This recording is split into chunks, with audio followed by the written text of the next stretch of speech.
چاشت کی نماز پڑھنا، صلاۃ الضحیٰ،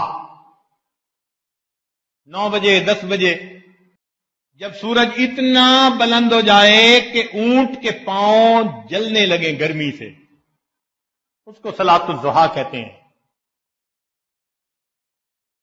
اس کے پڑھنے پر اب ذرا غور کریں، وہ وقت کاروبار کے لیے پیک ٹائم ہوتا ہے۔ اللہ تعالیٰ چونکہ فرماتے ہیں، چاہتے ہیں کہ میرا بندہ مجھ سے بھولے نہ، مجھ سے غافل نہ ہو۔ فرمایا کہ ہاں اس وقت اگر تم 2 رکعت پڑھ لو گے تمہارے رزق کو ہم وسیع فرمائیں۔ عورتوں کو چاہیے مردوں کو جب دفتروں میں اور بزنس پر بھیجیں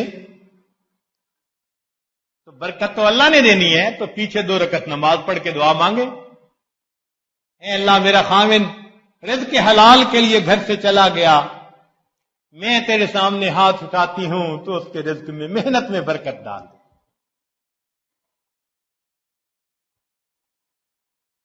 سورہ واقعہ ہر رات میں پڑھنا رزق کو وسیع کرتا ہے۔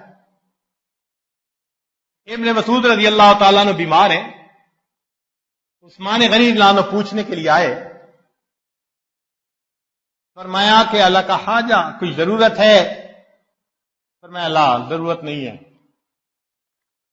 ان کا میں کچھ ہدیہ دے دیتا ہوں۔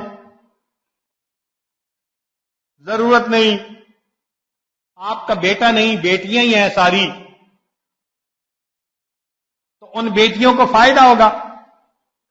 ابن مسعود لانو کا یقین اتنا بنا ہوا تھا، فرمایا کہ میں نے اپنی بیٹیوں کو سورہ واقعہ سکھائی ہے، وہ ہر رات کو پڑھتی ہیں سونے سے پہلے۔ اللہ کے حبیب صلی اللہ علیہ وسلم نے فرمایا من قرأ سورۃ الواقعۃ کل لیلۃ لم تصبہ فاقۃ ابدا، ہر رات سونے سے پہلے جو سورہ واقعہ پڑھے اس کو کبھی فاقہ نہیں آ سکتا۔